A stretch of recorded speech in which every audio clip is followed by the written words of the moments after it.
আমি বাংলাদেশের মুসলমানদের ঈমান এবং বাংলাদেশের স্বাধীনতার জন্য লড়াই করেছিলাম। এই কারণে ফ্যাসিস্ট শাসক শেখ হাসিনার সঙ্গে আমার বিরোধ হয়েছিল এবং 2010 সালে আমাকে 1 বছরের জন্য জেলে নিয়ে গিয়েছিল শেখ হাসিনা এবং আমার পত্রিকাও কিছুদিনের জন্য বন্ধ করে দিয়েছিল। আমি যখন জেলে ছিলাম আমার মনে হয়েছিল যে শেখ হাসিনা ক্ষমতায় থাকলে বাংলাদেশের স্বাধীনতা থাকবে না, বাংলাদেশের মুসলমানদের ঈমান নিয়ে চলা কঠিন হয়ে যাবে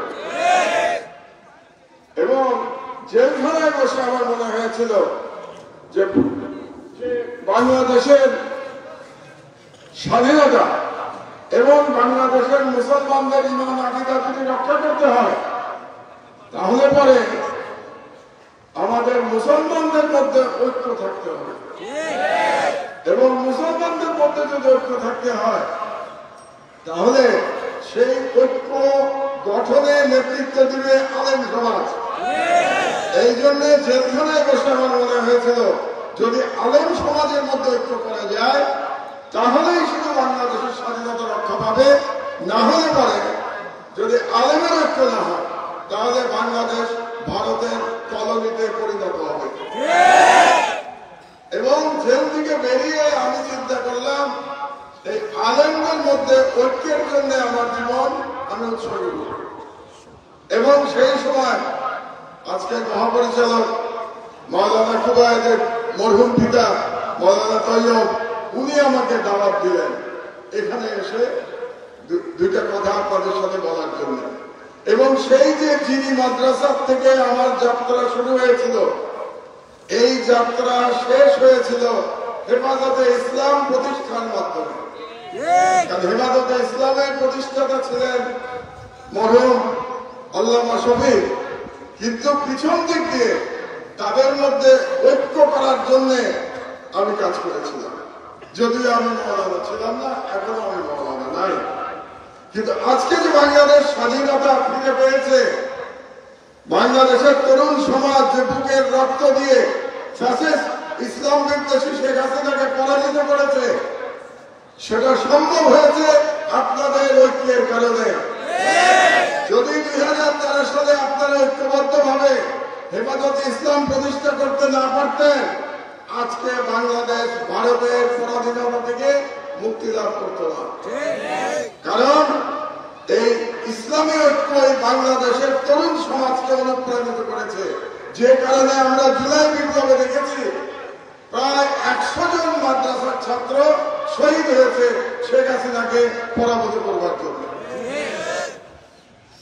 তো এই আজকে আপনাদেরকে বললাম যে কেন আমি আপনাদের মাদ্রাসায় আজ থেকে 14 বছর আগে এখানে এসেছিলাম। আল্লাহ আবার আমাকে সুযোগ দিয়েছেন, মহাপরিচালক মাওলানা কুবায়েদ আমাকে দাওয়াত করেছেন আপনাদের সামনে আমার দুটো কথা বলার জন্য। আর একটি কথা আমাকে বলতে বলেছেন, কারণ একটু পরে আমাদের জুম্মার নামাজ সময় বেশি দেয়। আমি সেই দিন যারা সেই দিন উপস্থিত ছিলেন তারা জানেন আমি একটা কথা বলেছিলাম যে বাংলাদেশের চারদিকে হলো সমুদ্র, আর একদিকে হইল হিন্দুত্ববাদী ভারত, আর একদিকে বৌদ্ধদের দেশ মিয়ানমার। বাংলাদেশের ধারে কাছে কোনো মুসলমান রাষ্ট্র নাই। আমরা যদি পূর্ব দিকে হাঁটা শুরু করি তাহলে মালয়েশিয়ার আগে আর কোনো মুসলমান দেশ নাই। প্রথমে মিয়ানমার, তারপরে থাইল্যান্ড, তারপরে মালয়েশিয়া।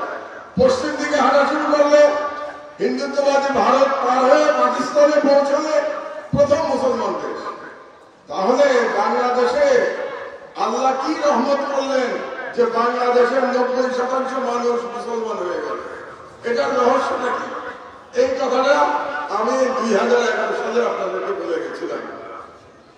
এটার রহস্য পুরোপুরি আমার জানা নাই। এই প্রশ্নটা আমার মাথায় আসে যে মুসলমানদের শাসনের জায়গা ছিল দিল্লি, সেই দিল্লি থেকে বাংলাদেশ 2000 কিলোমিটার দূরে, কিন্তু দিল্লির আশেপাশে মাত্র 10% মুসলমান। আজকেও ইন্ডিয়ার দিল্লির আশেপাশে 10% মাত্র মুসলমান, আর 2000 কিলোমিটার দূরে বাংলাদেশে 90% মুসলমান। আলহামদুলিল্লাহ, কি বলেন?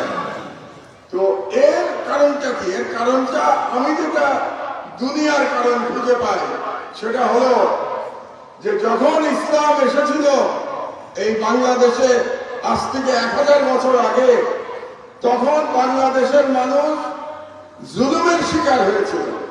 বাংলাদেশের মানুষকে হিন্দু রাজারা জুলুম করতো ওই সময়। আমি বলতেছি আজ থেকে 1000 বছর আগের কথা। সেই জুলুম হওয়ার কারণে যখন ইসলাম আসলো এই দেশে, যাদের উপরে জুলুম হয়েছিল তারা ইসলামের সৌন্দর্য দেখে তারা সবাই ইসলাম ধর্ম গ্রহণ করেছিল।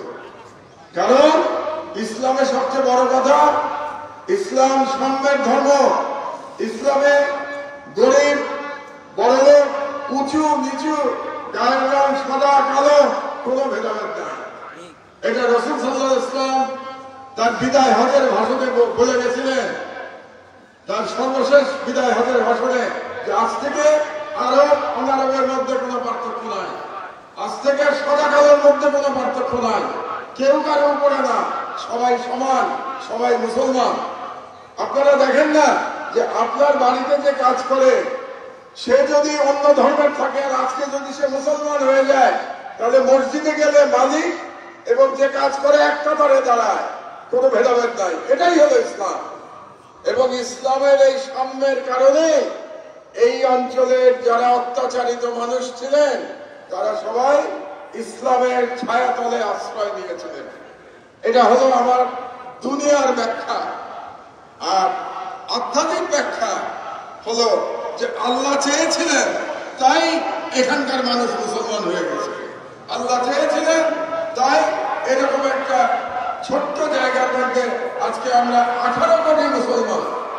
আপনারা দেখেন 18 কোটি মুসলমান আমরা লড়াই করে, আমাদের তরুণরা, আমার সামনে অনেক তরুণ বসে আছে, আমরা তরুণরা, সেই তরুণরা লড়াই করে ভারতের দালাল ইসলাম বিরোধী শেখ হাসিনাকে এমন ভাবে পরাভূত করেছে যে সে জান নিয়ে পালায় গেছে তার প্রভুর দেশে, তার মালিকের দেশে। এটা শুধুমাত্র সম্ভব হয়েছে ইয়াং জেনারেশন, আমার সামনে যারা বসে আছে তাদের ইমানের শক্তির কারণে।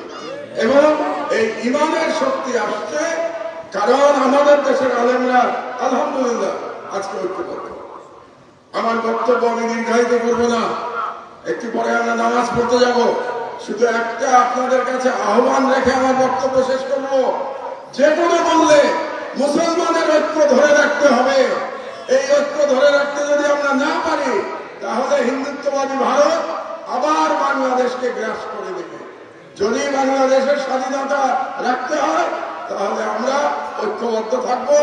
আপনাদের কাছে এই আহ্বান জানিয়ে আল্লাহর কাছে ফরিয়াদ করে যাতে বাংলাদেশের মুসলমানদের আলেমদের ঐক্য ঠিক থাকে, সেই আহ্বান জানিয়ে আল্লাহর কাছে সেই ফরিয়াদ জানিয়ে আমার বক্তব্য শেষ করছি। আল্লাহ হাফেজ। বাংলাদেশ জিন্দাবাদ।